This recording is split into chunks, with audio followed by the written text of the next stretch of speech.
Olá! Hoje a gente vai conversar aqui um pouquinho sobre pintura de pele.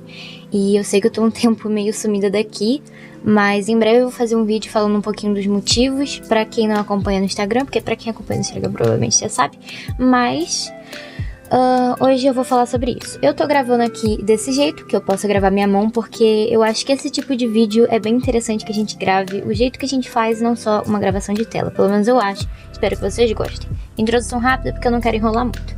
Então vamos lá. Pintura de pele. A gente tem que lembrar primeiro que a pele, ela não tem sombra preta. Muita gente pega aqui na paleta de cores para fazer pele e traz a sombra aqui para baixo. E eu não gosto de fazer isso. Quando eu penso numa pele, primeiro eu já começo com um tom mais claro do que o tom que eu quero que fique no final. Por quê? Porque quando eu vou fazendo a sombra, eu costumo ir escurecendo mesmo as partes onde tem iluminação, para depois colocar uma iluminação exata. E eu faço inclusive em camadas diferentes a iluminação e a sombra, porque eu gosto de fazer uns testes de iluminação e ver qual que eu vou achar melhor. Então é uma dica que eu já dou. Se vocês querem fazer uma pele, por exemplo, bem negra, eu recomendo que vocês façam um pouco mais claro, para vocês poderem brincar mais com a sombra. Porque se vocês já fizerem no tom que vocês querem que fique no final, vocês provavelmente não vão conseguir fazer uma sombra muito legal. Pelo menos é o que acontece comigo, e eu faço desse jeito que me ajuda bastante. Outra coisa que eu quero falar pra vocês é uma coisa que talvez a maioria já saiba, mas sobre a hora de você escolher o tom da sombra.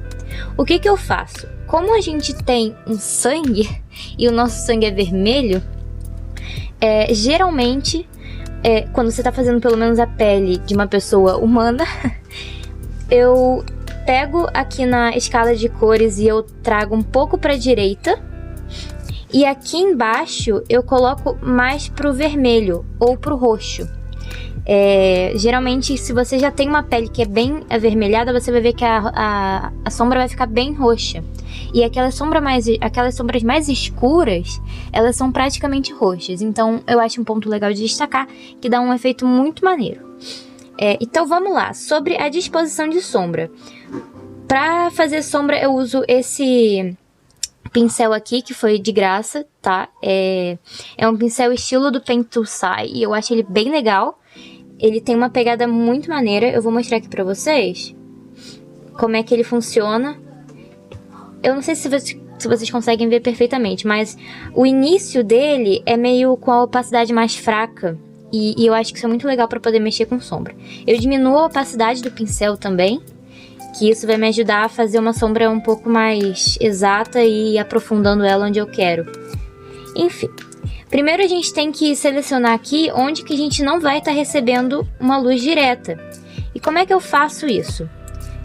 Depois de fazer a blocagem da pele, que é uma parte mais chata, que é essa parte de você delimitar a tua pintura, eu ativo o bloqueio alfa e faço na mesma camada a sombra. Então eu peguei aquele tom que eu falei pra vocês, mais escuro pro lado do centro da escolha ali de cores, e puxando pro vermelho. Daí, se eu selecionar que a luz vai estar vindo desse lado de cá, significa que esse lado aqui todo dela vai receber menos luz. Então eu já posso fazer essa delimitação aqui do lado, tá vendo? Eu posso pegar e já colocar uma sombra nisso aqui tudo.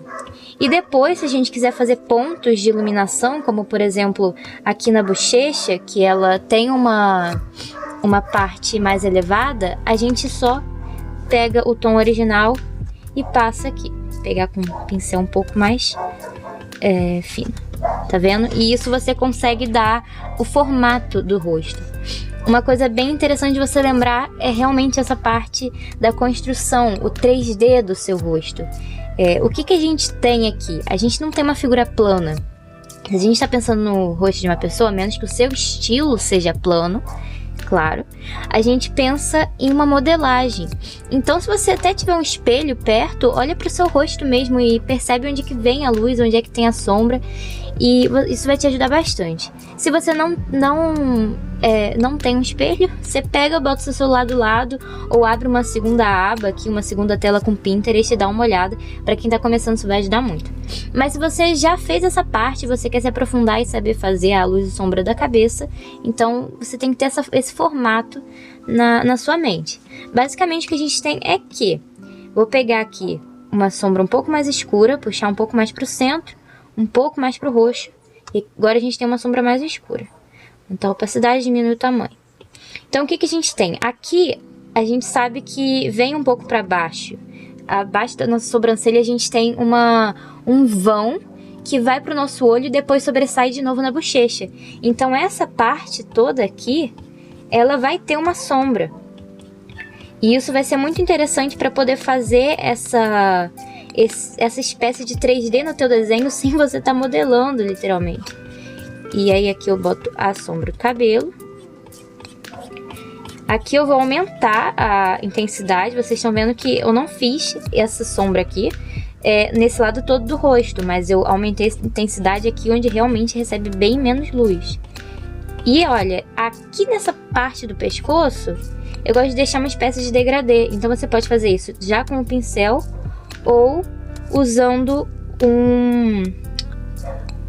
como é que chama isso? Smudge. Eu esqueci como é que fala em português. Mas é essa coisa tipo de você passar o dedo no grafite, sabe? Eu gosto de usar aerossol pra isso, porque fica bem soft, sabe? Não fica marcado. E eu vou passar um pouquinho aqui no rosto também. Eu acho que ajuda bastante. Isso daqui, a gente já consegue começar a perceber um formato, uma modelagem no rosto dela. Daí você pode aproveitar para já ir ajeitando aqui as sombras, tá vendo? E também aplicar cores mais claras em locais que tem uma certa iluminação. Mas você pode fazer isso em uma camada separada também, caso você prefira. Aqui debaixo do olho, eu sempre gosto de destacar uma sombra. Na vida real, não é uma sombra que fica tão destacada, mas no meu estilo eu gosto de fazer isso porque dá um toque bem legal e eu acho interessante. Aqui debaixo do nariz eu também gosto de destacar com uma sombra mais escura. E sempre que tem objetos eu também gosto de fazer uma delimitação mesmo que menorzinha.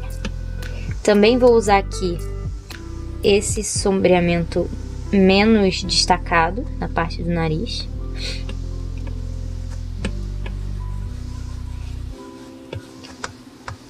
E você pode começar a brincar. Por exemplo, debaixo da boca a gente tem uma certa sombra, mas você pode exagerar nela para ela encaixar o seu estilo, por exemplo. Então, uma coisa legal é isso, você não se prender só à realidade e fazer um pouco do seu estilo, no seu desenho e fugir um pouquinho disso de vez em quando. Aqui na orelha a gente não teria uma sombra tão forte, mas eu quero destacar o relevo, então eu vou colocar um pouco de sombra, porque eu acho que vai ficar bem interessante.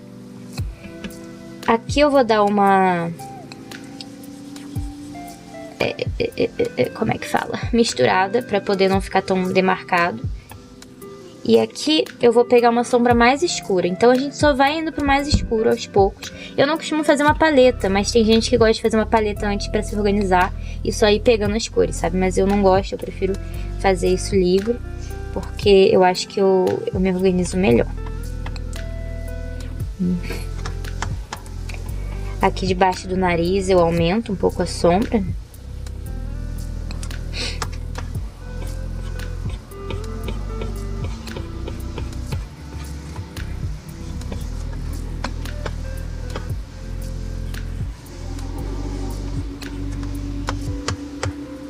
E você já pode delimitar a boca como se fosse uma espécie de sombra também, se você quiser. E lembrando que a parte superior do lábio sempre vai ser um pouco mais escura do que a inferior, porque a inferior recebe uma luz direta, a menos que a luz esteja vindo de baixo. Enquanto o inferior, ele tem... A boca é tipo assim, é um formato mais ou menos assim. Esse aqui é o lábio superior e esse aqui é o lábio inferior. Então se a luz vem de cima, esse lábio aqui vai receber a luz e esse daqui vai ficar no escuro. E no meio vai ser a parte mais escura, porque essa parte que vai ficar aqui nessa interseção que não vai receber muita luz. Então é outra dica legal aí pra vocês. Mas eu acho que a maioria das pessoas já sabe disso ou faz até irracionalmente dessa forma, porque é o que a gente observa no cotidiano. Enfim, essas aqui foram minhas dicas até agora. E eu vou dar uma última dica, porque eu não vou fazer o sombreamento todo aqui agora. Senão vai ser um vídeo muito longo, eu tenho um corpo inteiro pra fazer. Mas eu vou dar uma última dica que pode ser que é aquele toque que falta pro seu desenho. Isso serve não só para sombreamento de pele, mas para qualquer sombreamento, importante destacar.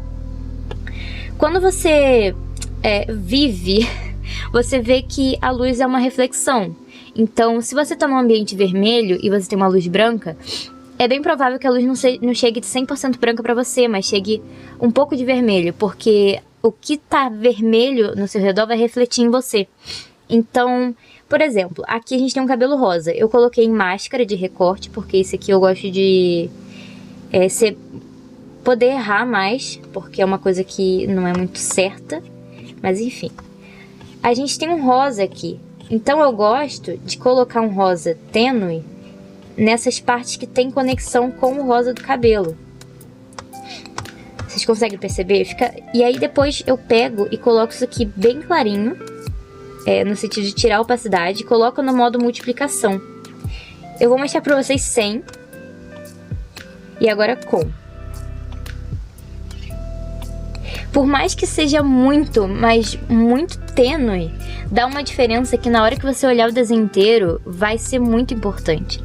Então uma dica que eu dou pra vocês, a última dica, e que é pra finalizar esse vídeo, na hora que você for fazer o sombreamento, faz o sombreamento de acordo com a pele, ou seja, esses princípios que eu falei primeiro. E por último, você pega teu desenho inteiro e começa a sombrear de acordo com as cores. A roupa também vai ter um pouco de sombra rosa por conta do cabelo.